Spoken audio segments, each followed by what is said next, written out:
आप सभी को नमस्कार। पहला मैं खिमेश कोणाई आपका स्वागत करता हूं जीके सरकारी में। उत्तराखंड कंप्लीट एसआई के कोर्स के तहत आज जो है प्राचीन भारत के इतिहास की पहली क्लास है और जो पूरा जीएस का सिलेबस था उस पर मैं पहले डिस्कशन कर चुका हूं। यदि कोई चैनल पर नया है तो पहले एक बार सिलेबस को देख ले, किस तरीके से मैंने सिलेबस को यहाँ पर डिस्कस किया है, क्या हमको पढ़ना है, वहाँ पर कहाँ पर हमको ज्यादा फोकस रखना है, क्या एक हमारी रणनीति होनी चाहिए इतिहास को पढ़ने की या फिर किसी भी सब्जेक्ट को पढ़ने की हमारी क्या रणनीति होनी चाहिए, कहाँ पर से ज्यादा क्वेश्चन बनने के चांस रहते हैं इतिहास में, भूगोल में, इकोनॉमिक्स में, पॉलिटी में, और वही टॉपिक्स करंट से जुड़े हुए होते हैं तो उनको भी हम लोग यहाँ पर देखेंगे। तो प्राचीन भारत के इतिहास की आज ये पहली वीडियो है, पहली क्लास है, इसको हम लोग देखेंगे और यहाँ पर जो प्राचीन भारत का इतिहास में जो प्रमुख स्रोत हैं उसके उनको हम लोग देखते हुए चलेंगे। और एक जो टॉपिक इसमें दिया है विदेशी यात्रियों का आगमन और उनका विवरण, उसको भी हम लोग पहले ही कवर कर लेंगे यहाँ पर कि कौन कौन से विदेशी यात्री आए थे, किस विदेशी लेखक ने क्या बताया है भारत के बारे में और क्या लिखा है, कौन कौन से हमारे पास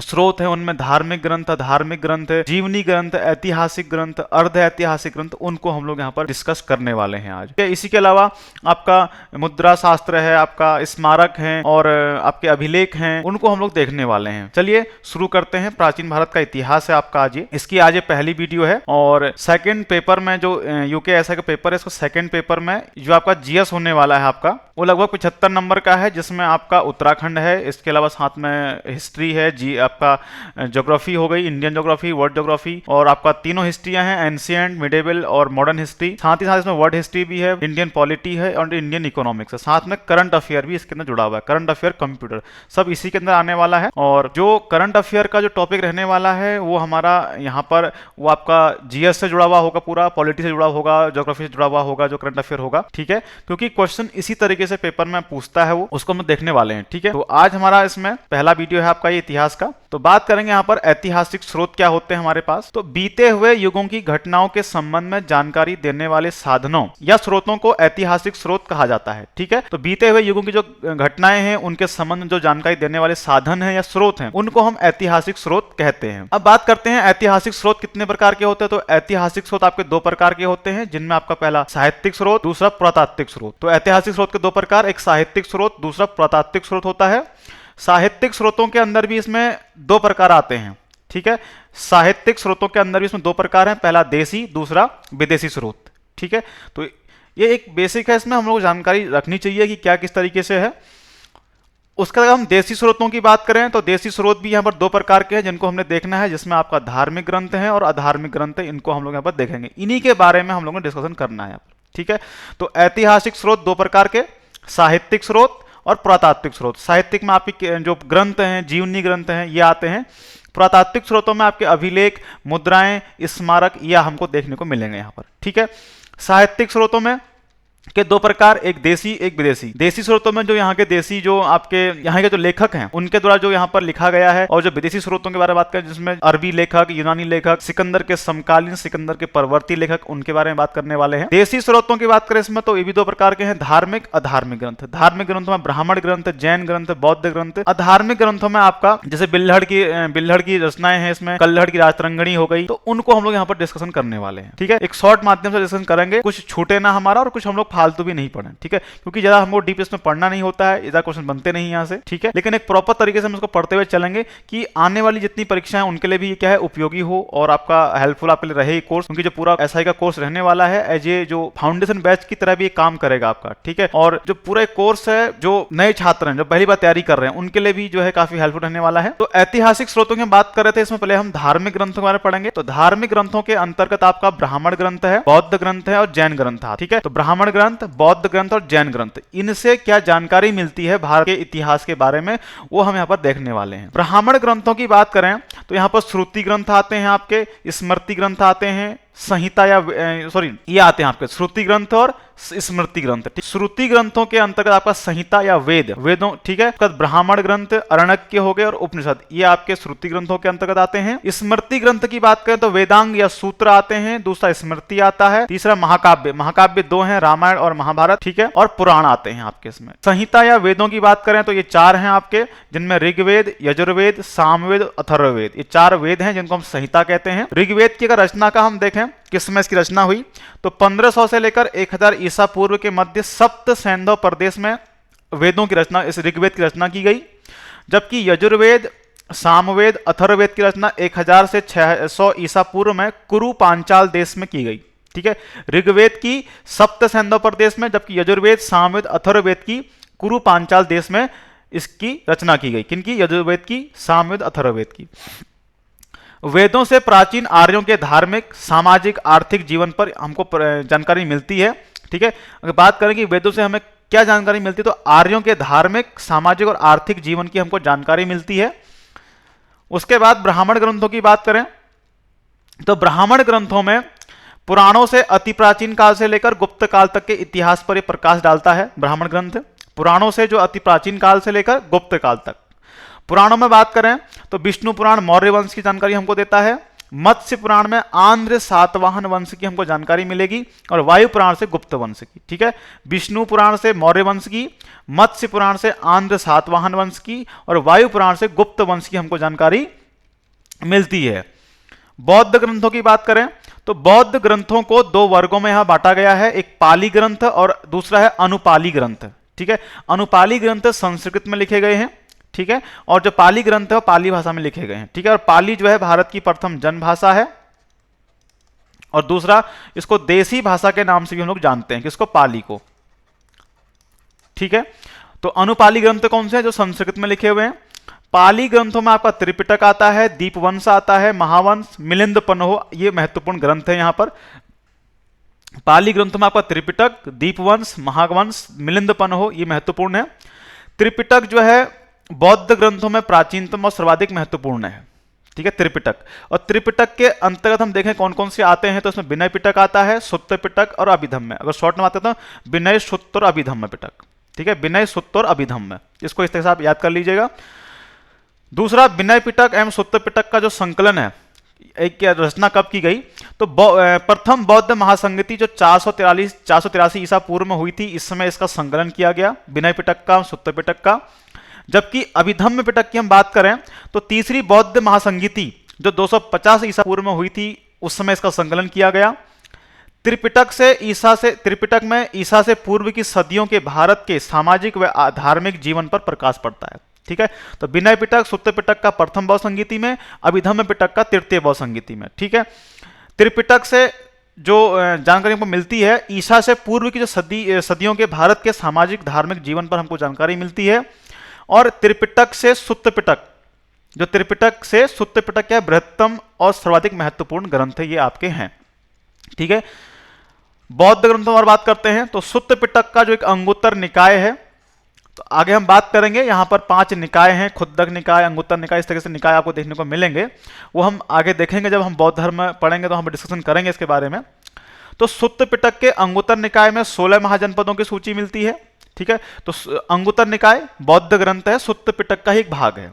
सुत्त पिटक के खुद्दक निकाय में जातक में बुद्ध के पूर्व जन्मों की 549 काल्पनिक कथाएं हमको मिलती हैं। किसमें? सुत्त पिटक का ही एक खुद्दक निकाय है, उसी के अंदर जातक है, उसमें बुद्ध के पूर्व जन्मों की 549 काल्पनिक कथाएं हमको मिलती हैं। इसमें हम दीपवंश की बात करें जो 4वीं सदी ईसा का है, वह महावंश जो 5वीं सदी ईस्वी का है, की रचना श्रीलंका में की गई थी। तो दीपवंश, महावंश, ये श्रीलंका में इनकी रचना की जाती है। इसमें श्रीलंका का इतिहास दिया गया है, लेकिन भारत के इतिहास की हम बात करें तो यहां पर मौर्य साम्राज्य पर प्रकाश पड़ता है दीपवंश व महावंश के द्वारा। ठीक है, इसको आप लोग एक बार पढ़ लीजिएगा।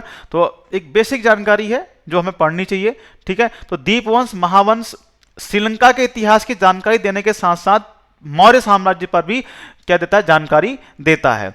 ठीक है, मिलिंद पन्हो यवन राजा, यवन राजा ने ग्रीक का राजा था कौन? मिलिंद, अर्थात मिनांडर का दार्शनिक वार्तालाप है। इसमें पहली से दूसरी सदी के भारत के धार्मिक, आर्थिक व सामाजिक जीवन में प्रकाश पड़ता है। इसमें भारत के विदेशी व्यापार का सजीव चित्रण किया गया है। क्या किया गया है? सजीव चित्रण मिलता है हमको। तो मिलिंद पन्हो क्या है? इसमें मिनांडर और एक व्यक्ति है नागसेन, ठीक है, इन दोनों का एक दार्शनिक वार्तालाप इसमें किया गया है। ठीक है, वही क्या है? मिलिंद पन्हो। अनुपाली या संस्कृत ग्रंथों में आपका दिव्यावदान, आर्य मंजूश्री, मूलकल्प, ललित विस्तर आदि महत्वपूर्ण है। ये संस्कृत में लिखे हुए ग्रंथ हैं आपके। कौन कौन से? दिव्यावदान है, आर्य मंजूश्री, मूलकल्प, ललित विस्तर, ये क्या है, महत्वपूर्ण है और अनुपाली ग्रंथ है। दिव्यावदान से हमको परवर्ती मौर्य सम्राटों एवं शुंग सम्राट, मेन तौर पर आपका जो पुष्यमित्र शुंग है उसकी जानकारी की कथाओं एवं बुद्ध के जीवन का उल्लेख मिलता है किसमें, दिव्यावदान में। ठीक है, तो परवर्ती मौर्य सम्राट एवं शुंग सम्राट, पुष्यमित्र शुंग की कथाएं एवं बुद्ध के जीवन का उल्लेख हमको यहां पर मिलता है। इसके अलावा जो आर्य मंजूश्री मूल कल्प है, इसमें मौर्य के पूर्व से लेकर हर्षवर्धन तक के युग की राजनीतिक घटनाओं का यत्र तत्र क्या मिलता है, विवरण दिया गया है। ठीक है, तो आर्य मंजू मूल श्री कल्प में मौर्य के पूर्व से लेकर हर्षवर्धन तक के युग की हमको जो राजनीतिक घटनाएं यहाँ पर घटी होंगी उसकी जानकारी हमको मिलती है, जबकि ललित विस्तर में बुद्ध की लीलाओं का वर्णन मिलता है। ठीक है, इसमें ललित विस्तर में। इसके अलावा हम जैन ग्रंथों की बात करें तो इनको आगम कहा जाता है, जैन ग्रंथों को, और आगमों की संख्या कितनी है, 12। ठीक है, और जैन ग्रंथों के आगम के में आता है भगवती सूत्र आता है, जैसे आपका वहां पर अंगुत्तर निकाय था बौद्ध ग्रंथों में, यहां पर भगवती सूत्र है जो महावीर के जीवन पर प्रकाश डालता है। इसके साथ साथ इस भगवती सूत्र में हमको 16 महाजनपदों की सूची मिलती है। ठीक, कितने, 16 महाजनपदों की। ठीक है, नामाधम्म कथा सूत्र में महावीर की शिक्षाओं का संग्रह है, नामाधम्म कथा सूत्र। ठीक है, तो भी ध्यान रखिएगा ये ग्रंथ किस धर्म से संबंधित है। इसके अलावा ऐतिहासिक ग्रंथों की बात करें तो यहां पर कौटिल्य ने अर्थशास्त्र की रचना 4वीं सदी ईसा पूर्व में की थी। कौटिल्य अर्थात कौन, चाणक्य। ठीक है, कब करी, 4वीं सदी ईसा पूर्व में रचना करी है इस अर्थशास्त्र की, और जो इसका विषय है राजनीतिक शास्त्र है और प्रशासन प्रणाली का सबसे महत्वपूर्ण ग्रंथ है। ठीक है, नाम भले इसका अर्थशास्त्र है लेकिन जानकारी किसकी देता है हमको, ये राजनीतिक शास्त्र की जानकारी देता है और प्रशासन प्रणाली का सबसे महत्वपूर्ण ग्रंथ है। ठीक है, और इसकी तुलना मैकियावेली के प्रिंस से की जाती है और यह मौर्यकालीन प्रशासनिक व्यवस्था की अच्छी जानकारी हमको देता है। ठीक है, कार्मदक के नीतिसार से गुप्तकालीन राजवंश पर हमको जानकारी मिलती है। तो कार्मदक का एक नीतिसार ग्रंथ है, तो गुप्तकालीन जो राजवंश हैं उनकी हमको जानकारी यहां पर मिलती है। ठीक है, तो कौटिल्य ने लिखा अर्थशास्त्र, राजनीतिक ग्रंथ है। प्रशासन प्रणाली जो एडमिनिस्ट्रेटिव सिस्टम है उसकी हमको जानकारी देता है। इसकी तुलना मैकियावेली के प्रिंस से की गई है। ठीक है, और मौर्यकालीन जो एक आपका प्रशासनिक व्यवस्था थी उसकी हमको जानकारी देता है ग्रंथ आपका। दूसरा, कल्हड़ की जो रातरंगिणी है इसमें कश्मीर से संबंधित इतिहास दिया गया है। ठीक है, तो कश्मीर का इतिहास हमको कहां मिलता है, रातरंगिणी में। किसने लिखा है, कल्हड़ ने लिखा है। सिंध का इतिहास अगर हमको जानना है तो उसके लिए जो सर्वाधिक प्रसिद्ध ग्रंथ है उसका नाम है फतेहनामा। कौन सा है, फतेहनामा है। और इसका लेखक का नाम नहीं पता है, अरबी लेखक था एक अज्ञात। 13वीं सदी में उसने इस फतेहनामा की रचना की थी। बाद में इसका फारसी में अनुवाद चचनामा में अली बिन हामिद कुकी ने किया है। फतेहनामा का लेखक अज्ञात है, अरबी लेखक था वो, लेकिन बाद में इसका फारसी अनुवाद चचनामा में किसने किया है, अली बिन हामिद कुकी ने किया है। ठीक है, और इसमें चचनामा में हमको मोहम्मद बिन कासिम के सिंध विजय का वर्णन मिलता है। ठीक है, तो ये क्या है, बेसिक हम स्रोतों की बात कर रहे हैं, कहां से हमको इतिहास की जानकारी मिलती है, किससे वो ग्रंथ संबंधित है या किस वंश से संबंधित है। ठीक है, अब बात करते हैं अर्ध ऐतिहासिक ग्रंथ की।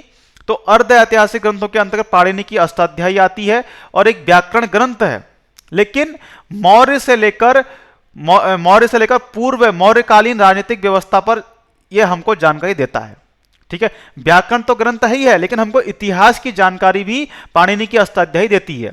ठीक है, पतंजलि का महाभाष्य हो गया, पाणिनि के व्याकरण अष्टाध्यायी की टीका ही है। पतंजलि ने महाभाष्य लिखा है, पाणिनि की अष्टाध्यायी की टीका पर लिखा है। इसमें हमको शुंग काल की जानकारी मिलती है। ठीक है, तो इनको आप क्या करें, रिलेट करते चलिए, कौन किस काल का है, किसके समकालीन है। ठीक है, तो अष्टाध्यायी की जो टीका है वो महाभाष्य है, किसने लिखी है, पतंजलि ने। उसमें हमको शुंग काल की जानकारी मिलती है, जबकि जो पाणिनि की अष्टाध्यायी है उससे हमको मौर्य से पूर्व वह मौर्यकालीन राजनीतिक व्यवस्था की हमको जानकारी मिलती है। अगर हम बात करें कालिदास का जो मालविकाग्नि मित्रम है, एक नाटक है और ये नाट्य ग्रंथ है और कालिदास का पहला नाटक था ये। ठीक है, और इसमें शुंग वंश की जानकारी हमको मिलती है। अब पूछता है कि मालविकाग्नि मित्रम एक नाट्य रचना है, लेकिन इसमें जो मेन पात्र है वो कौन है, अग्निमित्र है। ये भी आप लोग ध्यान रखिएगा, कौन है, अग्निमित्र इस मालविकाग्नि जो मित्रम को जो नाट्य ग्रंथ है इसका पात्र है कौन? अग्निमित्र। ठीक हो गया। तो रचना किसकी है? मालविकाग्नि मित्रम कालिदास की। महाभाष्य किसने लिखा है? पतंजलि ने। और अष्टाध्यायी किसकी है? पाणिनि की। ठीक हो गया। जीवनी ग्रंथों की बात करें तो यहां पर बाणभट्ट ने अपने आश्रयदाता यानी कि जो बाणभट्ट था हर्षवर्धन के दरबार में रहता था, उसने हर्षवर्धन के जीवन को आधार बनाकर हर्षचरित की रचना 620 ईस्वी में की थी। ठीक है। तो हर्षचरित किसने लिखी है? बाणभट्ट ने लिखी है। और किसके दरबार में था ये? हर्षवर्धन के राज दरबार में था। कौन? बाणभट्ट आपका। तो जो ये हर्षचरित है प्राचीनतम उपलब्ध जीवनी ग्रंथ है और संस्कृत पद्य में यह लिखा गया है और इसमें कुल 8 अध्याय हैं। किसमें? हर्षचरित में। ठीक है। प्राचीनतम उपलब्ध जीवनी ग्रंथ है कौन सा? हर्षचरित। किसने लिखा है? बाणभट्ट ने लिखा है। ठीक है। वागपति राज की संस्कृत रचना गौड़ वहो, तो गौड़ वहो किसने लिखी है? वागपति राज ने लिखी है। इसमें कन्नौज के जो चंद्रवंशी शासक हुए यशोवर्मन, उनकी जानकारी हमको गौड़ वहो से मिलती है। और लेखक कौन है इसका? वाकपति राज। ठीक है। पद्य गुप्त परिमल के नव सहसांक चरित में मालवा के परमार वंशी शासक वागपति मुंज का जीवन चरित मिलता है। तो नव सहसांक किसने लिखा है? पद्य गुप्त परिमल ने लिखा है और इसमें वागपति मुंज की हमको जानकारी मिलती है। तो इन पुस्तकों को भी याद कर लीजिएगा, क्या पूछ लेता है कि इनका लेखक कौन है। दूसरा, बिल्हड़ के विक्रमांक चरित में कल्याणी के चालुक्य वंशी शासक विक्रमादित्य चतुर्थ का विवरण मिलता है इसमें। तो विक्रमांक चरित किसने लिखी है? बिल्हड़ ने लिखी है। और किसकी जानकारी देता है ये हमको? विक्रमादित्य चतुर्थ की जानकारी देता है जो कल्याणी के चालुक्य वंशी शासक थे। संध्याकर नंदन के रामचरित से पाल वंश के इतिहास पर प्रकाश पड़ता है। तो संध्याकर नंदन ने क्या लिखी है? रामचरित लिखी है और ये पाल वंश की हमको जानकारी देता है। संध्याकर नंदन ने स्वयं को कलयुग का वाल्मीकि बताया है, जबकि रामपाल को राम कहा है। ठीक है। क्या कहा है? रामपाल को राम कहा है, खुद को वाल्मीकि कहा है। किसने? संध्याकर नंदन ने कहा है। ठीक है। चंद्रबरदाई शाकंभरी के चौहान वंशी शासक पृथ्वीराज रासो में पृथ्वीराज तृतीय का जीवन चरित हमको देखने को मिलता है। तो चंद्रबरदाई ने शाकंभरी के चौहान वंशी शासक जो है पृथ्वीराज रासो में, तो पृथ्वीराज रासो किसने लिखी है? चंद्रबरदाई ने। इसमें पृथ्वीराज तृतीय का जीवन हमको मिलता है। और शाकंभरी के चौहान वंशी शासक हुए कौन? पृथ्वीराज तृतीय आपके। ठीक है। अगले हैं जैनक। तो जैनक के पृथ्वीराज विजय में चौहान वंशी शासक पृथ्वीराज तृतीय के संघर्षों का एक काव्यात्मक वर्णन मिलता है। तो यह भी जो पृथ्वीराज विजय है यह भी किसके बारे में लिखी गई है? पृथ्वीराज तृतीय के संघर्षों का काव्यात्मक वर्णन इसमें दिया गया है। लिखी किसने है? जैनक ने इसमें लिखा है। जयचंद्र के हम्मीर काव्य में रणथंभौर के चौहान वंशी शासक हम्मीर देव का जीवन चरित मिलता है। ठीक है। तो हम्मीर काव्य किसने लिखा है? जयचंद्र ने लिखा है। और किसकी जानकारी हमको देता है? हम्मीर देव की हमको जानकारी देता है। ठीक है। अब बात करते हैं यहां पर विदेशी स्रोतों की। ठीक है। ये आपके ब्राह्मण ग्रंथ थे, इसमें आपके धार्मिक ग्रंथ हम लोगों को देखा, इसमें आपके ऐतिहासिक ग्रंथ, अर्ध ऐतिहासिक ग्रंथ, जीवनी ग्रंथ देखा। अब बात करेंगे यहां पर विदेशी स्रोतों में। विदेशी स्रोतों के अंतर्गत इसमें आता है यूनानी लेखक। सबसे पहले इससे पहला व्यक्ति है स्काईलैक्स। कौन? स्काईलैक्स। तो ये 6ठी सदी ईसा पूर्व भारत के बारे में लिखने वाला प्रथम यूनानी लेखक था और फारस के सम्राट डेरियस का यूनानी सैनिक था। कौन? स्काईलैक्स। ठीक है। सिंधु नदी घाटी का पता लगाने भारत आया था। कौन? स्काईलैक्स। और इसको सिंधु नदी का खोजकर्ता माना जाता है। ठीक है। तो स्काईलैक्स भारत के बारे में लिखने वाला प्रथम यूनानी लेखक है और फारस के सम्राट डेरियस का यूनानी सैनिक था। सिंधु घाटी का पता लगाने भारत आया था आपका। ठीक है। और इसको स्काईलैक्स को सिंधु नदी का खोजकर्ता माना जाता है। दूसरे की हम बात करें इसमें हिकेटियस मिलेट्स है और 549 से लेकर 496 ईसा पूर्व के बीच का इसका कालखंड है। तो ये यहाँ पर पढ़ाने का जो मेरा एक उद्देश्य है, क्योंकि इसमें आपका जो अगर हम जीएस का सिलेबस देखें तो वहां पर विदेशी यात्रियों का विवरण और उनका आगमन, ठीक है, एक पर टॉपिक दिया है। तो इसको हम स्टार्टिंग में कवर कर ले रहे हैं क्योंकि हमको एक जानकारी मिल जाती है इससे। तो हिकेटियस ने जियोग्राफी नामक ग्रंथ की रचना करी है और इसका ज्ञान भी सिंधु घाटी तक ही सीमित था। ठीक है, अगला बात करते हैं हम लोग हेरोटोडस। कौन? हेरोटोडस। तो इसका जो ग्रंथ है उसका नाम है हिस्ट्रीज। इसमें ईरानी व यूनानी आक्रमणों तथा भारतीय संबंधों पर जानकारी मिलती है हमको। किसमें? हिस्ट्रीज पुस्तक किसकी? हेरोडोटस की। और ये कभी भारत नहीं आया, ठीक है, फिर भी भारत के बारे में लिखा है इसने। फिर आपका अगला व्यक्ति है टेसियस। कौन? टेसियस। यूनानी राजवैद्य था ये, यूनानी क्या था? राजवैद्य था। और फारस के सम्राट अर्टाजेमेमन के दरबार में रहता था ये। पर्सिका इसके ग्रंथ का नाम है पर्सिका।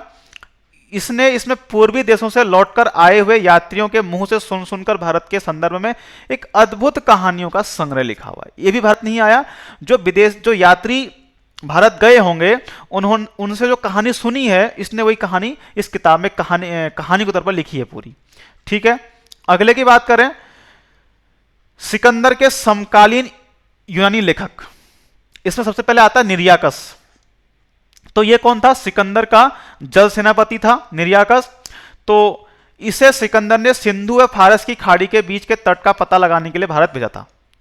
किसको? निर्याकस को। सिंधु व फारस की खाड़ी के बीच के तट का पता लगाने के लिए भेजा। ठीक है, भारत नहीं भेजा, कहां भेजा? सिंधु व फारस की खाड़ी के बीच के तट का पता लगाने के लिए। अगला व्यक्ति आनेसीक्रिटस है आपका। आनेसीक्रिटस है आपका, यह भी समकालीन है किसके? सिकंदर के। तो जहाजी बेड़े का पायलट था सिकंदर के, और निर्याकस की समुद्री यात्रा में इसने साथ दिया था आनेसीक्रिटस ने, और इसने अपनी यात्रा में भारत के बारे में लिखा है। ठीक है, ये भी जानकारी हमको देता है भारत के बारे में। कौन? आनेसीक्रिटस। अगला व्यक्ति है अरिस्टोबुल्स। ठीक है, ये एक भूगोलविद है। इसने हिस्ट्री ऑफ वॉर, ठीक है, युद्ध का इतिहास में अपने निजी अनुभवों का वर्णन किया है। ठीक है, तो हिस्ट्री ऑफ द वॉर किसकी पुस्तक है? अरिस्टोबुल्स की। ठीक है, अब बात करते हैं सिकंदर के परवर्ती लेखकों की। तो इसमें आते हैं सिकंदर के बाद के लेखक। इसमें आता है मेगास्थनीज आपका। कौन आता है? मेगास्थनीज आता है। तो तुर्की का रहने वाला था कौन? मेगास्थनीज। यूनानी शासक सेल्यूकस निकटर के राजदूत के रूप में चंद्रगुप्त मौर्य के दरबार में रहा। लगभग 6 वर्षों तक ये रहा यहां पर। लगभग 302 से लेकर 296 ईसा पूर्व तक भारत में रहा। पाटलिपुत्र में निवास किया, और साथ ही उसने मदुरै के पांड्य राज्य की यात्रा भी की थी। किसने? मेगास्थनीज ने। ठीक है, इसकी पुस्तक का नाम क्या है? इंडिका है, जो अब मूल रूप में उपलब्ध नहीं है। और इंडिका के उद्धरण का मैक्रीडल ने अंग्रेजी भाषा में अनुवाद किया है। तो जो इंडिका है इसका जो अंग्रेजी में अनुवाद किया है वो मैक्रीडल ने किया है। इंडिका पहली पुस्तक है जिसके माध्यम से प्राचीन यूरोप को भारत के विषयक जानकारी मिली है। ठीक है, तो प्राचीन यूरोप को क्या मिली? भारत के विषय में जानकारी मिलती है। मेगास्थनीज पहला विदेशी राजदूत है जिसका भारतीय इतिहास में उल्लेख हमको मिलता है। किसका? मेगास्थनीज का। ठीक हो गया। डायमेकस की बात करें तो सीरिया के शासक एंटियोकस प्रथम ने इसको अपना राजदूत बनाकर मौर्य शासक बिंदुसार के दरबार में भेजता है। कौन? एंटियोकस प्रथम भेजता है। किसको? डायमेकस को। इसका लिखा हुआ मूल ग्रंथ ही उपलब्ध नहीं है। अगले की बात करते हैं, सिकंदर के परवर्ती लेखक हैं। फिर से इसमें है आपका डायोनिसस। कौन? डायोनिसस है। इसको मिस्र के तत्कालीन शासक फिलाडेल्फस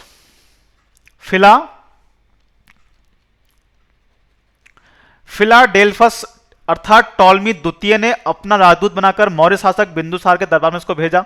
इसका भी ग्रंथ हमको उपलब्ध नहीं है। ठीक है, अगला पेट्राक्लीज है आपका। तो यूनानी शासक सेल्यूकस व एंटियोकस प्रथम के अधीन कैस्पियन सागर व सिंधु के बीच के प्रांतों का गवर्नर बनाया गया था। किसको? पेट्राक्लीज को। इसने अपने ग्रंथ पूर्वी देशों का भूगोल में भारत व अन्य देशों का विवरण दिया है। किसने? पेट्राक्लीज ने। अगला सिकंदर के परवर्ती लेखक के और इसमें है स्ट्रैबो। तो स्ट्रैबो का जो ग्रंथ है वो है जियोग्राफिया। क्या है? जियोग्राफिया। प्राचीन भारत के इतिहास की जानकारी हमको देता है कौन? स्ट्रैबो। पुस्तक का नाम इसका क्या है? जियोग्राफिया। ठीक हो गया। अगला व्यक्ति है प्लूटार्क। तो प्लूटार्क के विवरण में सिकंदर के जीवन और भारत का जो सामान्य वर्णन यहां पर देखने को मिलता है हमको इसके पुस्तक में।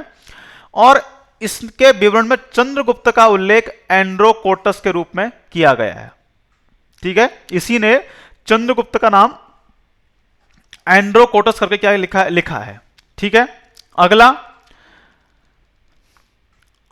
ठीक है, तो एक पुस्तक है आपकी पेरिप्लस ऑफ एरिथ्रियन सी। ठीक है, पेरिप्लस ऑफ एरिथ्रियन सी अर्थात लाल सागर का भ्रमण। इसका लेखक का नाम पता नहीं है। 80 ईस्वी के लगभग हिंद महासागर की यात्रा पर यह अज्ञातनामा जो लेखक है ये आया था। इसने इस ग्रंथ में भारत के तटों, बंदरगाहों एवं उनसे होने वाले व्यापार का जिक्र किया है। और यह ग्रंथ समुद्री व्यापार की गाइड के रूप में इसको हम लोग जानते हैं, किसको, पेरिप्लस ऑफ एरिथ्रियन सी को। ठीक है, संगम युग का महत्वपूर्ण स्रोत है। संगम युग की हमको जानकारी देता है पेरिप्लस ऑफ एरिथ्रियन सी। दक्षिण भारत के बंदरगाहों एवं रोमन साम्राज्य के साथ होने वाले व्यापार का इसमें विस्तृत वर्णन मिलता है। किसमें, पेरिप्लस ऑफ एरिथ्रियन सी में। ठीक है, अगला व्यक्ति है आपका प्लिनी, कनिष्क के समकालीन आपका ये लेखक है। नेचुरल हिस्ट्री इसकी पुस्तक का नाम है। क्या है, नेचुरल हिस्ट्री इसकी पुस्तक का नाम है। इसने यूनानी एवं पश्चिमी व्यापारियों की सूचनाओं के आधार पर भारत का विवरण दिया है। खुद कभी भारत नहीं आया है। इस ग्रंथ में भारत के पशुओं, पौधों, खनिज पदार्थों का विस्तृत विवरण दिया मिलता है और रोम के साथ भारत के व्यापारिक संबंधों पर प्रकाश पड़ता है। किसमें, नेचुरल हिस्ट्री में। किसने लिखी है, प्लिनी ने ये पुस्तक लिखी है, नेचुरल हिस्ट्री। अगला व्यक्ति है टॉलमी, रोमन लेखक है आपका ये। इसका प्रसिद्ध ग्रंथ ज्योग्राफी, कौन सा है, ज्योग्राफी है। इससे प्राचीन भारतीय भूगोल व व्यापार के संबंधों को जानकारी मिलती है। किससे, ज्योग्राफी से। किसकी पुस्तक है, टॉलमी। ठीक है, अगला व्यक्ति जस्टिन, तो ये भी रोमन लेखक है। इसने एपिटोम, तो इनकी जो पुस्तकें हैं इनको आप याद रखिएगा। एपिटोम नामक पुस्तक लिखी है इसने, जस्टिन ने। और भारत में सिकंदर के अभियानों और सेंड्रोकोटस अर्थात चंद्रगुप्त की सत्ता प्राप्ति का विवरण इसमें दिया है। किसने, जस्टिन ने। पुस्तक है एपिटोम। अगला, अब बात करते हैं यहां पर चीनी लेखकों की। किनकी, चीनी लेखक। तो इसमें पहला नाम आता है सुमासीन का या फिर सुमाचीन का। ठीक है, तो भारत के बारे में लिखने वाला पहला चीनी लेखक कौन है, ये सुमासीन या सुमाचीन। ठीक है, बस 100 का ही अंतर है इसमें। अगला, फाहियान की बात करें तो चंद्रगुप्त द्वितीय अर्थात विक्रमादित्य के शासनकाल में 399 ईस्वी में भारत आता है। कौन, फाहियान। 15 से 16 वर्षों तक भारत में रहा। बौद्ध धर्म संबंधी तथ्यों का इसने अध्ययन किया, ज्ञान लिया उनका। और ये जो भारत आया था, क्यों आया था, विनय पिटक की एक प्रति यानी कॉपी लेने के लिए भारत आया था। किसकी, विनय पिटक की। चंद्रगुप्त द्वितीय के काल में आता है भारत। ठीक है, जब चीन से वापस यहां वापस गया भारत से, तो वहां लौटकर उसने वहां पर फो क्यो की नामक पुस्तक लिखी। ठीक है, जिसका अर्थ हिंदी में बात करें बौद्ध राज्यों का विवरण नाम से इसने एक यात्रा वृत्तांत लिखा है। किस नाम से, फो क्यो की। ठीक है, इसमें इसने गुप्तकालीन इतिहास, सभ्यता, संस्कृति पर पर्याप्त प्रकाश पड़ता है इसमें। किसमें, फो क्यो की में। यह पुस्तक है किसकी, फाहियान की। ठीक है, अब बात कर लेते हैं ह्वेनसांग की। तो 629 से 645 तक ये भारत में रहा। ठीक है, हर्षवर्धन के काल में 629 ईस्वी में आता है भारत आपका ये। लगभग 13-14 वर्षों तक यहां रहा, भ्रमण किया भारत के अंदर। कांची के पल्लव शासक नरसिंह वर्मन प्रथम के शासनकाल में 641 ईस्वी में कांची गया ये। बाद में इसने सीयू की नामक पुस्तक लिखी यानी यात्रा वृत्तांत लिखा।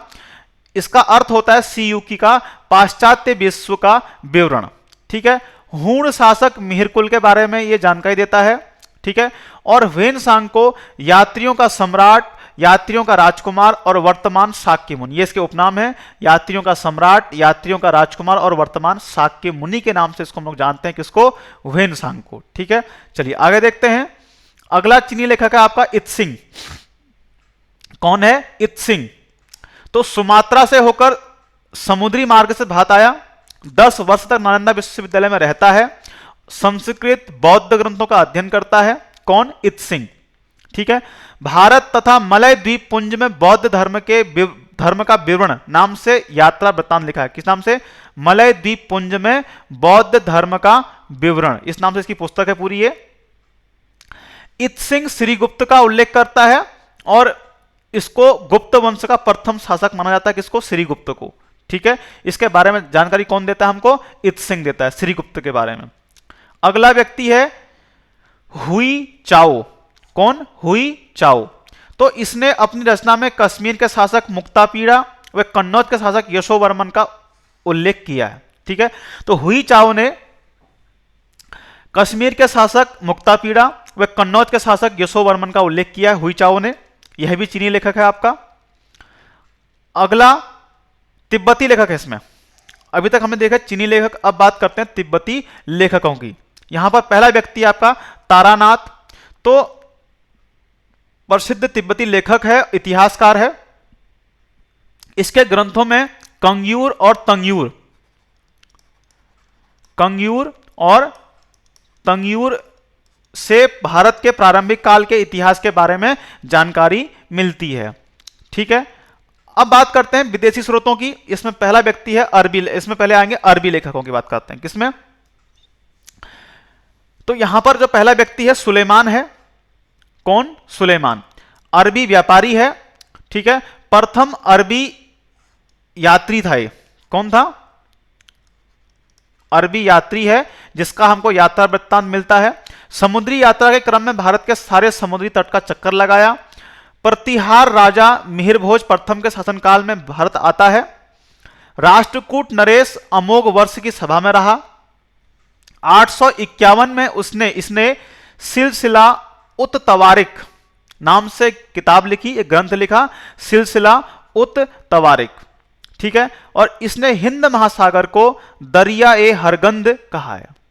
ठीक है। अरबी व्यापारी था, पहला अरबी यात्री है जिसका यात्रा वृत्तांत मिलता है। मिहिर भोज, अमोघ वर्ष, ठीक है, इनकी हमको जानकारी देता है। और हिंद महासागर को दरिया ए हरगंद इसने कहा है। अगला बात करें, अलबरूनी की बात करते हैं। इसका पूरा नाम अबू रेहान मोहम्मद इब्न अहमद अलबरूनी था। क्या था? अबू रेहान मोहम्मद इब्न अहमद अलबरूनी इसका नाम था, पूरा नाम। जन्म उज्बेकिस्तान के खीवा में 973 में इसका जन्म होता है। खीवा जगह है उज्बेकिस्तान में। गजनवी के सुल्तान महमूद गजनवी के समय 1017 में इसको कैदी के रूप में गजनी लेकर आया जाता है। बाद में इसकी योग्यता से प्रभावित होकर जो महमूद गजनवी था, इसको अपना राज ज्योतिषी घोषित कर देता है। ठीक है। और गजनवी की सेना के साथ जो अलबरूनी है 1019 में भारत आता है और कई वर्षों तक ये पंजाब रहता है। ठीक है। भारत में रहकर अलबरूनी ने संस्कृत पढ़ा, हिंदू दर्शन व अन्य शास्त्रों का अध्ययन किया इसने। और इस अध्ययन के आधार पर उसने गजनी वापस लौटकर 1029-30 में अरबी भाषा में तहकीक हिंद अर्थात भारत की खोज नामक पुस्तक की रचना करी। इसे तारीख ए हिंद या किताब उल हिंद के नाम से जानते हैं। किसको? इस तहकीक हिंद पुस्तक के दो नाम हैं, तारीख ए हिंद कह दीजिए या किताब उल हिंद कह दीजिए। ठीक है। और तहकीक हिंद भारतीय समाज व संस्कृति तक ज्ञान विज्ञान के संबंध में एक बृहद विश्वकोश के समान है। ठीक है। किसी भी विदेशी द्वारा भारतीय समाज व संस्कृति का इतना गहन अध्ययन नहीं किया गया। इसी कारण अलबरूनी को प्रथम भारत शास्त्री भी कहा जाता है। ठीक है। प्रथम भारत शास्त्री भी कहा जाता है। अलबरूनी की दो अन्य पुस्तकें हैं, कानून अल मसूदी अर्थात नक्षत्र विज्ञान के बारे में। दूसरी पुस्तक है इसकी जवाहिर फिल जवाहिर अर्थात खनिजों के बारे में। ये दो पुस्तकें इसकी हैं, इसको भी आप नोट कर लीजिएगा। अलबरूनी की विद्वता से प्रभावित होकर हिंदुओं ने उसे विद्यासागर की उपाधि दी थी। ठीक है। अगला व्यक्ति है इब्न बतूता। जन्म इसका मोरक्को में होता है। ठीक है। सन 1333 में मोहम्मद बिन तुगलक के शासनकाल में भारत आता है ये आपका। ठीक है। और ये उसे भी आपका अरबी लेखक नहीं है, कौन सा है? अफ्रीकी लेखक है, अफ्रीका से आया था ये। ठीक हो गया। तो इब्न बतूता जन्म मोरक्को में और सन 1333 में मोहम्मद बिन तुगलक के शासनकाल में भारत आता है। ठीक है। और दिल्ली का इसको काजी नियुक्त किया जाता है। किसको? इब्न बतूता कौन नियुक्त करता है? मोहम्मद बिन तुगलक करता है। सन 1342 में इसको राजदूत के रूप में चीन भेजता है कौन? एमबीटी अर्थात मोहम्मद बिन तुगलक। सन 1345 में यह मदुरई के सुल्तान गयासुद्दीन तुगलक मोहम्मद दमगान शाह के राज दरबार में रहता है और सन 1353 में अपने देश मोरक्को लौट गया। वहां जाकर इसने पुस्तक लिखी रेहला। क्या लिखी? रेहला। इसकी महत्वपूर्ण पुस्तक है रेहला, ठीक है। और मोहम्मद बिन तुगलक के शासनकाल में भारत आता है आपका कौन? Ibn Battuta. कहां का रहने वाला? मोरक्को का। ठीक हो गया। आगे चलते हैं। अगला व्यक्ति है आपका अब्दुल रज्जाक। इसका जन्म अफगानिस्तान में हुआ था और तैमूर लंग के पुत्र शाहरुख के दरबार में काजी के पद पर था कौन? अब्दुल रज्जाक। और वर्ष 1442 में शाहरुख का राजदूत बनकर भारत आता है और सबसे पहले कालीकट पहुंचता है और वहां के शासक जमोरिन के दरबार में सन 1442 से 45 तक ये रहता है कौन? अब्दुल रज्जाक, ठीक है। तैमूर लंग का पुत्र शाहरुख के दरबार में काजी के पद पर था और उसी का राजदूत बनकर ये सन 1442 में भारत आता है कौन? अब्दुल रज्जाक, ठीक है। इसके बाद ये विजयनगर जाता है और उस समय विजयनगर का शासक देवराज द्वितीय था और यहां वह 6 माह तक रहता है और लिखता है विजयनगर जैसा सुंदर नगर मैंने अभी तक अपनी आंखों से नहीं देखा। कौन कहता है आपका? ये अब्दुल रज्जाक कहता है, ठीक है। और अपने ग्रंथ माल्टा उस सदेन 2 पवित्रों का उदय व मजामा उल बहरैन अर्थात 2 समुद्रों का संगम में हिंद महासागर के जरिए होने वाले समुद्री व्यापार का वर्णन करता है कौन? अब्दुल रज्जाक। 2 पुस्तकें हैं इसकी, माल्टा उस सदेन और मजामा उल बहरैन, ठीक है। ये थे आपके साहित्यिक स्रोत। अब बात करते हैं पुरातात्विक स्रोतों के बारे में। तो भारतीय पुरातत्व का आरंभ अगर हम बात करें तो भारत में जो पुरातत्व संबंधी कार्य था उसका आरंभ यहाँ पर यूरोपीय करते हैं, ठीक है। और जो प्रसिद्ध आपके पुरातत्वविद हैं या प्राच्यविद हैं वो विलियम जोन्स ने एशियाटिक सोसाइटी ऑफ बंगाल की स्थापना 1 जनवरी 1784 को करी। 1784 में एशियाटिक सोसाइटी ऑफ बंगाल की स्थापना विलियम जोन्स के द्वारा की जाती है। स्टार्टिंग में जो इसका काम था भाषा एवं साहित्य तक ये सीमित थी। बाद में इसके पास पुरातत्व सामग्री इकट्ठी हो गई, अब उसको पढ़ने में इनके पास समस्या हुई तो क्या कैसे करें। तो उसके लिए इन्होंने क्या काम किया? एक व्यक्ति हैं जेम्स प्रिंसेप, ठीक है।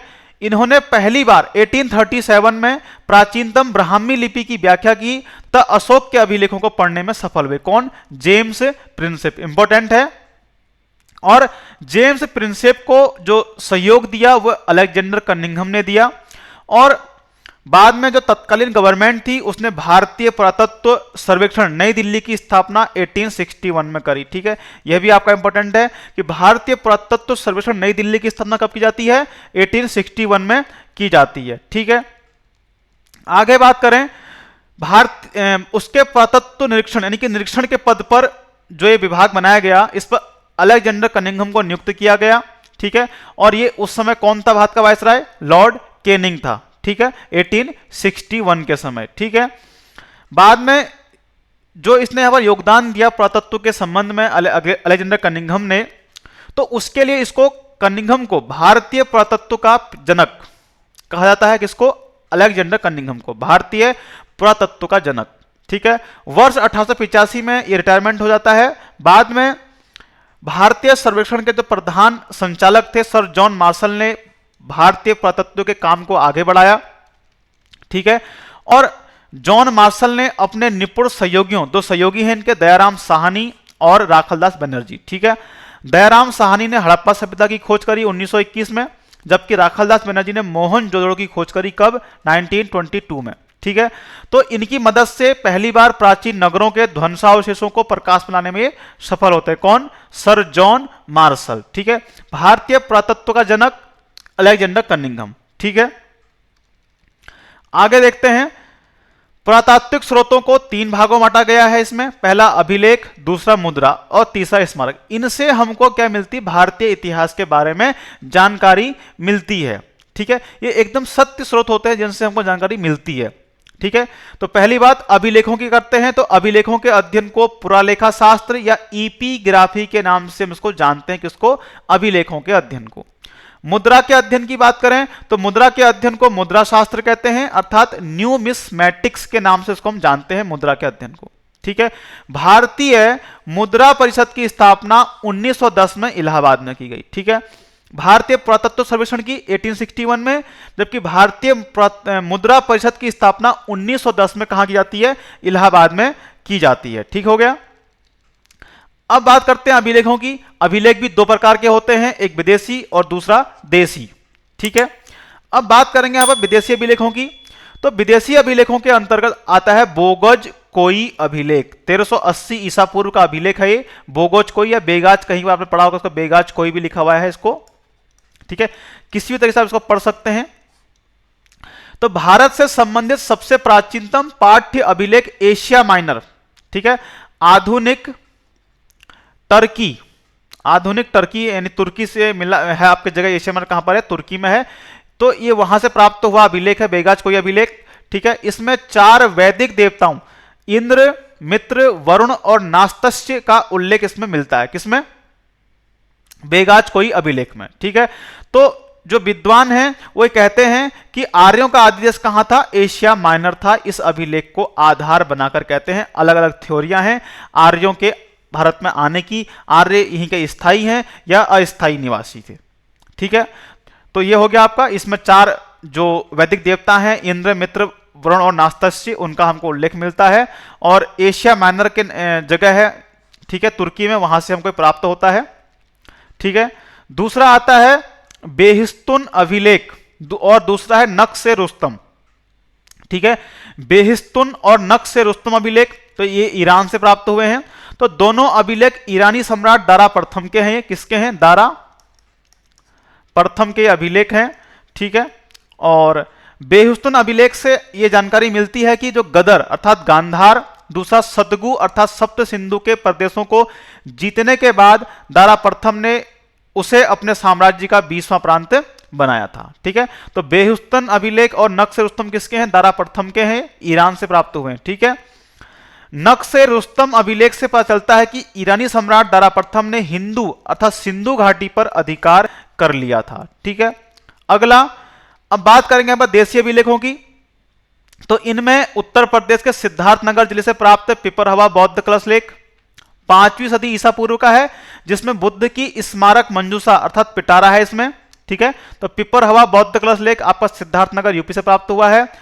दूसरा राजस्थान के अजमेर से प्राप्त बड़ली अभिलेख है। और जो कुछ विद्वान हैं वो मौर्य सम्राट को अभिलेखों का जन्मदाता बताते हैं, लेकिन विद्वान कहते हैं कि कह सकते हैं कि जो अशोक का जो समय काल था उसको हम अभिलेखों को उत्कीर्ण करने का स्वर्णकाल कह सकते हैं। ठीक है। और भारत में पढ़े जाने वाले अभिलेख अशोक के ही अभिलेख थे और इनको 1837 में कौन पढ़ता है? जेम्स प्रिंसेप पढ़ता है। अभी मैंने आपको बताया ऊपर कौन पढ़ता है? जेम्स प्रिंसेप पढ़ता है 1837 में। अगला, उत्तर भारत के अभिलेखों में मौर्य कालीन अभिलेखों की बात करेंगे तो यहां पर सबसे पहले आएगा अशोक का अभिलेख। किसका? अशोक का। तो कुल 40 अभिलेख अभी तक इसके प्राप्त हुए हैं अशोक के। और अशोक के अभिलेखों में उसकी रानियों में मात्र कारुवाकी व पुत्रों में मात्र, ठीक है, तीवर का उल्लेख मिलता है। तो रानियों में कारुवाकी और पुत्रों में तीवर का उल्लेख मिलता है। भाबरू राजस्थान से प्राप्त हुआ अभिलेख एकमात्र ऐसा अभिलेख है जो पत्थर की पट्टियों पर खुदा है और जिसे बुस्त्रोफेदन, ठीक है, जिसको बुस्त्रोफेदन तरीके से अर्थात बाएं से दाएं लिखा गया है। किसको? भाबरू अभिलेख को बुस्त्रोफेदन अर्थात बाएं से दाएं। ठीक है। थेरगुड़ी अभिलेख, तो थेरगुड़ी अभिलेख आपका आंध्र प्रदेश से प्राप्त हुआ है। ब्राह्मी लिपि जो है दाएं से बाएं लिखी गई है, यहां पर दाएं से बाएं लिखी गई है, जबकि होता क्या है, इस तरह से लिखी गई है ब्राह्मी लिपि इसमें, किसमें? थेरगुड़ी अभिलेख में, लेकिन लिखी जाती है आपकी बाएं से दाएं को लिखी जाती है। ठीक है। लेकिन थेरगुड़ी अभिलेख में बाएं से दाएं को, सॉरी, दाएं से बाएं को लिखी गई है ब्राह्मी लिपि। ठीक है। इसके अलावा मास्की व गुर्जरा, तो मास्की आपका रायचूर जिला कर्नाटक और गुर्जरा दतिया जिला मध्य प्रदेश से प्राप्त हुआ है। तो मास्की कर्नाटक में और गुर्जरा एमपी में। तो ठीक है, इनमें इसका नाम अशोक मिलता है, अशोक का नाम। और भाबरू अभिलेख जो हमको राजस्थान से प्राप्त हुआ है, एकमात्र ऐसा अभिलेख है जिसमें अशोक ने स्वयं को मगध का अधिराज कहा है। किसमें? भाबरू अभिलेख में। अशोक का जूनागढ़ गिरनार गुजरात से प्राप्त हुआ है और ऐसा बृहद शिलालेख है जिस पर बाद में शक शासक रुद्रदामन व गुप्त शासक स्कंदगुप्त ने अपने अभिलेख खुदवाए। तो जूनागढ़ में अशोक का हो गया, रुद्रदामन का हो गया और स्कंदगुप्त का अभिलेख हमको मिलता है। इलाहाबाद स्तंभ ऐसा अभिलेख है जिस पर 4 व्यक्तियों के अभिलेख हैं। पहला अशोक का, दूसरा कारुवाकी, तीसरा समुद्रगुप्त और चौथा जहांगीर। ठीक है, इसको याद रखिएगा। जूनागढ़ पर 3 है और इलाहाबाद पर 4 हैं। ठीक है, आगे बढ़ते हैं। ठीक है, सर्वप्रथम दिल्ली मेरठ स्तंभ लेख का पता 1750 में टी पैंथेलर लगा इसका पता। अशोक के अधिकांश अभिलेख प्राकृत भाषा में एवं ब्राह्मी लिपि में हमको प्राप्त होते हैं, जबकि अफगानिस्तान व कांधार के सारे कुना अभिलेख में ग्रीक व अरमेइक दोनों भाषाओं का प्रयोग हुआ है। ठीक है, ध्यान रखना है संपूर्ण भारत में तो ब्राह्मी लिपि का प्रयोग है। ठीक है, और जबकि मानसेरा, ये पाकिस्तान में है मानसेरा शाहबाजगढ़ी, तो यहां पर खरोष्टी लिपि है। बाकी शेष भारत में ब्राह्मी लिपि का प्रयोग मिलता है अशोक के अभिलेखों में। और अफगानिस्तान और कांधार के सारे कुना अभिलेख में ग्रीक व अरमाइक 2 भाषाओं का प्रयोग किया गया है। ठीक है, एक व्यक्ति हैं देवदत्त रामकृष्ण अर्थात डी.आर. भंडारकर। ठीक है, देवदत्त रामकृष्ण भंडारकर ने अशोक के अभिलेखों को आधार बनाकर पूरा अशोक का इतिहास लिखा है। किसने? देवदत्त रामकृष्ण भंडारकर या डी.आर. भंडारकर इनका पूरा नाम है। ठीक है, इसके अलावा बात करते हैं रुद्रदामन का गिरनार या जूनागढ़ अभिलेख। यह आपका गुजरात से प्राप्त हुआ है हमको। ठीक है, तो यह अभिलेख गुजरात के जूनागढ़ के समीप गिरनार पहाड़ी पर उत्कीर्ण किया गया है संस्कृत भाषा एवं ब्राह्मी लिपि में। ठीक है, तो संस्कृत का जो पहला अभिलेख है वो रुद्रदामन का जूनागढ़ अभिलेख ही है आपका। ठीक है, और इस अभिलेख में सर्वप्रथम विष्णु के साथ लक्ष्मी का उल्लेख हमको प्राप्त होता है। ठीक है, ये आपको समझ में आ गया होगा इतना। अगला बात करें गुप्तकालीन अभिलेख की, तो समुद्रगुप्त का जो प्रयाग प्रशस्ति अभिलेख है, तो इस प्रशस्ति लेख की जो रचना है, इसका जो महासंधि विग्रह यानी जो शांति व युद्ध का मंत्री है हरिसेन, वो लिखता है। पूछता है क्वेश्चन कि जो समुद्रगुप्त की प्रयाग प्रशस्ति है, इसका लेखक कौन है आपका? हरिसेन। उसका महासंधि विग्रह के था कौन? हरिसेन। उसी ने ये प्रयाग प्रशस्ति लिखी है। ठीक है, और एक स्तंभ लेख है और संस्कृत भाषा में ब्राह्मी लिपि में इसको लिखा गया है। ठीक हो गया। अगला समुद्रगुप्त का ऐरण अभिलेख, ये एमपी से प्राप्त हुआ है हमको। कहां से प्राप्त हुआ है? मध्य प्रदेश से। इसमें समुद्रगुप्त को सर्वराजोच्छेता अर्थात सभी राजाओं का उच्छेद यानी उनका समाप्त करने वाला कहा गया है। इससे उसके दत्ता देवी के से विवाह की पुष्टि होती है। और चंद्रगुप्त द्वितीय का उदयगिरी गुहालेख दूसरा है आपका।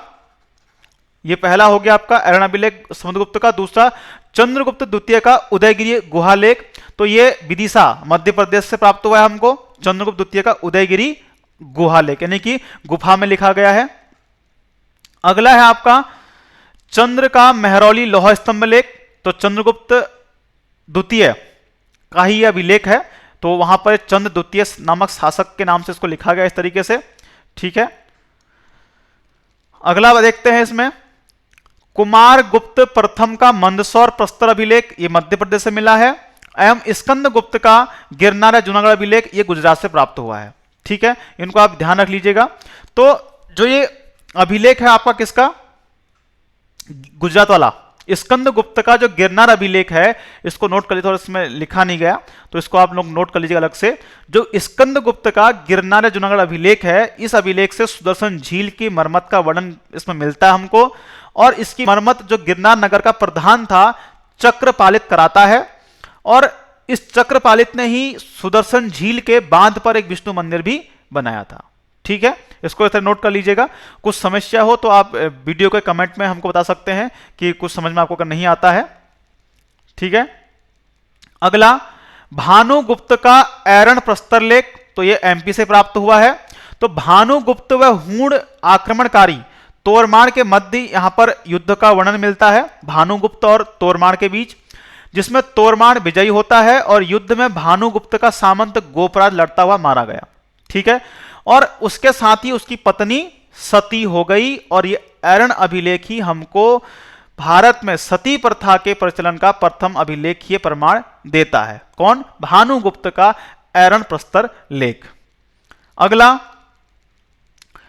कुछ परवर्ती अभिलेख है जिनमें हर्षवर्धन का बांसखेड़ा अभिलेख यूपी से प्राप्त हुआ है, मिहिर भोज का ग्वालियर प्रशस्ति लेख मध्य प्रदेश से, और विजय सेन का देवपाड़ा प्रशस्ति लेख बंगाल से हमको प्राप्त होता है। अगला दक्षिण भारत के अभिलेखों की बात करें तो यहां पर पुलकेशन द्वितीय का एहलोल प्रशस्ति लेख है, ये कर्नाटक से हमको प्राप्त होता है, और इस प्रशस्ति की रचना जो पुलकेशन द्वितीय है उसका दरबारी और जैन अनुयायी रवि कीर्ति करता है। एक तो आप समुद्रगुप्त का याद कर लीजिएगा हरिसेन के द्वारा, और जो एहलोल प्रशस्ति लेख है इसकी रचना रवि कीर्ति करता है।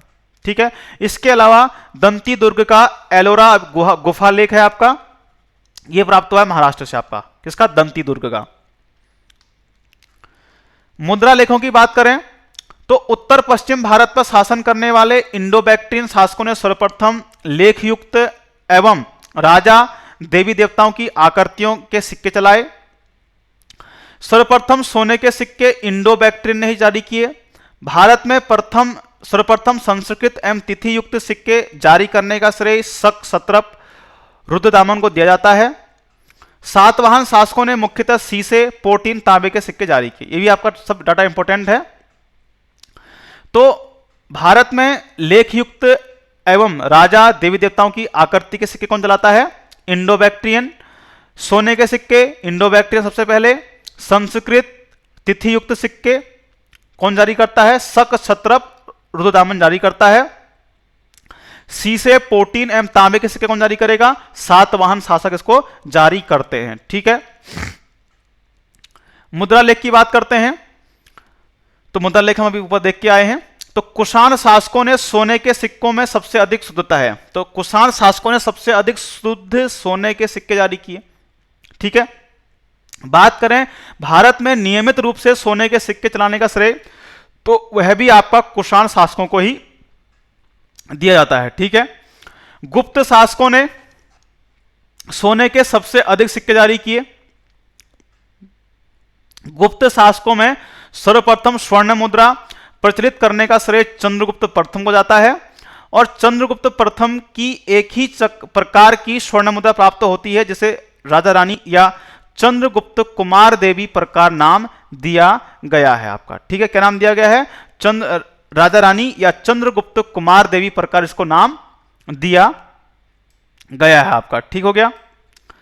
मुद्रा लेख की और बात करें तो यहां पर गुप्त शासकों ने सर्वप्रथम रजत मुद्रा प्रचलित करने का श्रेय इसमें चंद्रगुप्त द्वितीय को जाता है, और गुप्त शासकों में सर्वप्रथम एकमात्र ताम्र मुद्रा अर्थात तांबे के सिक्के प्रचलित करने का जो श्रेय जाता है वो रामगुप्त को जाता है। ठीक है, गुप्त शासकों ने सोने के सिक्कों को के जो सोने के सिक्के थे उसको दीनार और चांदी के सिक्कों को रूपक कहा जाता है। ठीक हो गया। तो गुप्त शासकों के सोने के सिक्कों को दीनार एवं चांदी के सिक्कों को क्या कहा जाता है? रूपक। ठीक है, तो इतना को समझ में आ गया, फिर से देख लेते हैं इसको हम लोग। तो उत्तर पश्चिम भारत में जो इंडो बैक्ट्रियन है इन्होंने सबसे पहले लेखयुक्त राजा देवी देवताओं की आकृति सिक्के चलाए, और सोने के सिक्के सबसे पहले इंडो बैक्ट्रियन चलाए। भारत में सबसे पहले संस्कृत एवं तिथि युक्त जो सिक्के हैं ये शक, क्षत्रप, रुद्रदामन ने जारी किए। सातवाहनों ने सीसे, पोटीन के और तांबे के सिक्के जारी किए। कुषाणों ने सोने के सिक्के, जो कुषाणों के सोने के सिक्के हैं उनमें सबसे अधिक शुद्धता है। ठीक है, और नियमित रूप से सोने के सिक्के चलाने का श्रेय भी कुषाण शासकों को दिया जाता है, और गुप्त शासकों ने सोने के सबसे अधिक सिक्के जारी किए। ठीक है, और गुप्त शासकों में सर्वप्रथम स्वर्ण मुद्रा जारी करने का जो श्रेय है वो चंद्रगुप्त प्रथम को जाता है, और चंद्रगुप्त प्रथम की जो मुद्रा स्वर्ण मुद्रा प्राप्त होती है जिसे राजा रानी या चंद्रगुप्त कुमार देवी प्रकार नाम दिया गया है। ठीक है, और गुप्त शासकों में सबसे पहले रजत मुद्रा प्रचलित करने का जो श्रेय है चंद्रगुप्त द्वितीय को जाता है। गुप्त शासकों में सर्वप्रथम एकमात्र ताम्र मुद्रा जारी करने का श्रेय है वो रामगुप्त को जाता है, और गुप्त शासकों के सोने के सिक्कों को दीनार एवं चांदी के सिक्कों को रूपक कहा जाता था। ठीक है, इसको आप नोट कर लीजिए सब डाटा पूरा ये। स्मारकों की बात करें तो भारत में पाए जाने वाले मंदिरों में प्राचीनतम है आपके कौन? देवगढ़ का दशावतार मंदिर, गुप्तकालीन मंदिर है, नागर शैली का ये उदाहरण है आपका। ठीक है, नागर शैली का सर्वोत्तम उदाहरण भुवनेश्वर का लिंगराज मंदिर, और निर्माण केसी नरेश ने कराया। ठीक है, द्रविड़ शैली का हम बात करें तो तंजौर का बृहदेश्वर मंदिर है, इसका निर्माण चोल शासक राजराज प्रथम ने 1000 ईस्वी में करवाया। भारत में पाए जाने वाली मूर्तियों में प्राचीनतम सिंधु सभ्यता के स्तरों से प्राप्त मूर्तियां हैं। ठीक है, अगर बात करें तो प्राचीनतम जो मंदिर सबसे पहले कौन कौन से? देवगढ़ का दशावतार मंदिर, गुप्तकालीन नागर शैली का, और नागर शैली का सबसे अच्छा उदाहरण का मंदिर देखें तो भुवनेश्वर का लिंगराज मंदिर है, और द्रविड़ शैली में तंजौर का बृहदेश्वर मंदिर, निर्माणकर्ता चोल शासक राजराज प्रथम है आपका। ठीक है, कुछ विदेशी स्मारक हैं तो यहां पर इंडोनेशिया के जावा द्वीप का बोरोबदूर का बौद्ध मंदिर विश्व का विशालतम बौद्ध मंदिर है। कौन? बोरोबदूर का बौद्ध मंदिर कहां पर है? इंडोनेशिया के जावा द्वीप में। कंबोडिया के अंकोर वाट का वैष्णव मंदिर, निर्माण सूर्यवर्मन ने कराया। वर्मा के पागन या पेगन का आनंद पैगोडा बौद्ध मंदिर है, निर्माण ब्यानजित्थ ने कराया था। ठीक है, तो बोरोबदूर आपका इंडोनेशिया में बौद्ध मंदिर, अंकोर वाट का वैष्णव मंदिर कंबोडिया में, निर्माण सूर्यवर्मन, और आनंद पैगोडा बौद्ध मंदिर है बर्मा में यानी म्यांमार में, निर्माण ब्यानजित्थ ने इसका निर्माण कराया। ठीक है, तो इतना हम लोगों को समझ में आ गया होगा। और कुछ भी अगर आपको डाउट है तो आप कमेंट बॉक्स में हमसे पूछ सकते हैं कि कोई समस्या आपको अगर होती है। ठीक है, तो बेझिझक हमसे कमेंट करिए, आप पूछिए हमसे। ठीक है, और बाकी जीके सरकारी को आप लाइक शेयर सब्सक्राइब जरूर करें, इससे हमको मोटिवेशन मिलता है। तो आज ये पहली वीडियो थी आपकी, भारतीय इतिहास की पहली वीडियो थी, और इससे पहले हम लोग हिंदी और एक मैथ की वीडियो हम लोग आपको दे चुके हैं, पहली क्लास आपको दे चुके हैं। जो इसकी पीडीएफ है आपको टेलीग्राम के ग्रुप में मिल जाएगी, तो टेलीग्राम ग्रुप को ज्वाइन कर लीजिएगा, तो वहां पर आपको इसकी पीडीएफ मिल जाएगी। डेली आपको जो अपडेट्स हैं, नोटिफिकेशन है, वहां आपको देखने को मिल जाएगा, उसको ज्वाइन कर लीजिए। जीके सरकारी के नाम से टेलीग्राम ग्रुप है। और इसके अलावा आप इंस्टा पर, तो वहां पर हम लोग क्विज कराते हैं। ठीक है, तो वहां पर उत्तराखंड, हिंदी, जीएस इस सब पर हम लोग क्विज कराते हैं। ठीक है, इसमें हिंदी हो गया, करंट अफेयर हो गया आपका, जीएस का हो गया, और आपका उत्तराखंड है, कंप्यूटर है, तो इन सब पर हम क्विज कराते हैं। और वहां पर रील्स और शॉर्ट के माध्यम से हम लोग कराते हैं, तो वहां पर आप लोग देख सकते हैं। ठीक है, तो इस तरह को आप फॉलो कर लीजिए हमारे। और इसके साथ ही जीके सरकारी का फेसबुक पेज है, तो वहां पर भी आपको डेली अपडेट्स मिल जाते हैं। तो फेसबुक जो पेज है उसको भी ज्वाइन कर लीजिए जीके सरकारी का, और साथ ही साथ ट्विटर पर भी आप हमको फॉलो कर सकते हैं। और बाकी जो पीडीएफ है टेलीग्राम के साथ साथ आपको ये व्हाट्सएप ग्रुप में मिल जाएगी आपको, तो व्हाट्सएप ग्रुप को ज्वाइन कर लीजिएगा। इन सब के लिंक आपको हम वीडियो के डिस्क्रिप्शन में दे देंगे। बाकी चैनल को लाइक शेयर और सब्सक्राइब जरूर करें, और अपने दोस्तों को भी इसको शेयर कर दीजिएगा।